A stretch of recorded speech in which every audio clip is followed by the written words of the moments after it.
All right, let's talk about those days. You know the ones. The days where it feels like anything that can go wrong absolutely does. We've all been there.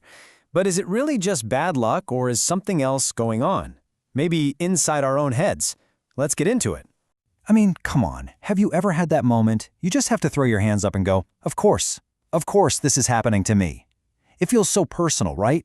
Like the universe cooked up a special, extra annoying plan just for you. Yeah, it's those moments that are just so predictable it's maddening. You wait forever for a bus, you finally give up and start walking, and then whoosh, there it goes right past you. You pick a line at the store, and I swear, it grinds to a halt. The second your hands are full of groceries, boom. Your nose starts itching like crazy, and the classic, of course. You drop your toast, and it lands butter side down. Every single time. Well, if you're nodding along, you are definitely not alone. This whole collection of tiny, frustrating disasters has a name we all know, Murphy's Law. Anything that can go wrong will go wrong. But what if I told you that's not the real story? Not even close. See, the actual origin of Murphy's Law is, well, it's completely different from how we think of it.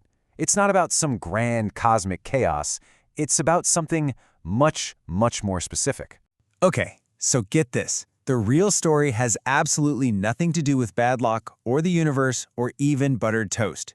It all comes down to a very real, very technical problem with a faulty wire.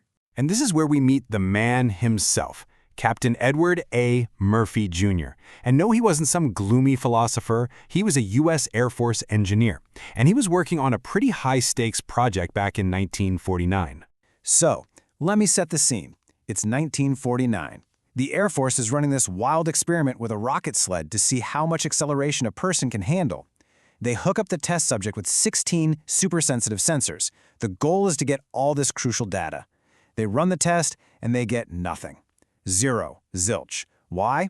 Because a technician had managed to install every single one of the 16 sensors backward. And this is when Captain Murphy utters his famous line. But it wasn't what you think. He was frustrated, looking at this mess up, and he said, if there is any way to do it wrong, he will. See? It wasn't about the universe. It was about that guy. It was a comment on human error.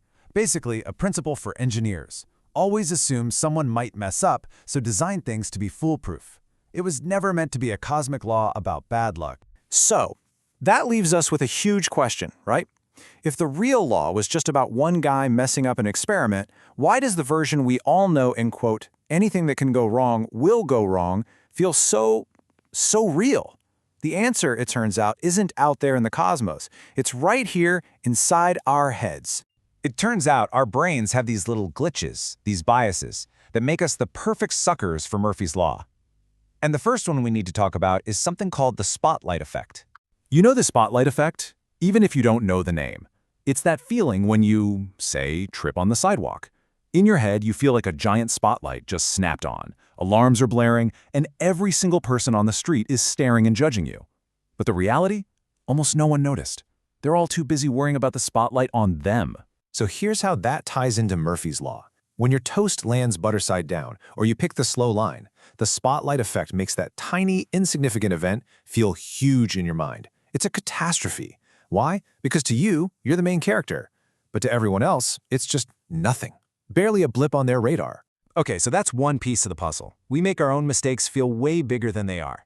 But there's a second piece, another mental trick our brain plays on us. It's called the Barnum effect, and this is what makes random chance feel personal. The Barnum effect is basically the secret sauce behind horoscopes. You read something super vague like, at times you are social, but at other times you are reserved.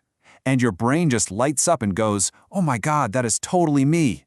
We are hardwired to take general statements and believe they are uniquely about us. And this isn't just some idea. It was proven in this amazing experiment back in 1948. A psychologist, Bertram Forer, gave his students a personality test.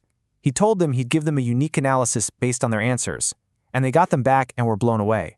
They rated them as super accurate, a perfect description of themselves. The punchline? He gave every single student the exact same personality sketch, one he just copied out of a newspaper horoscope. And that just nails it, doesn't it? Our brains are eager to find ourselves in the story.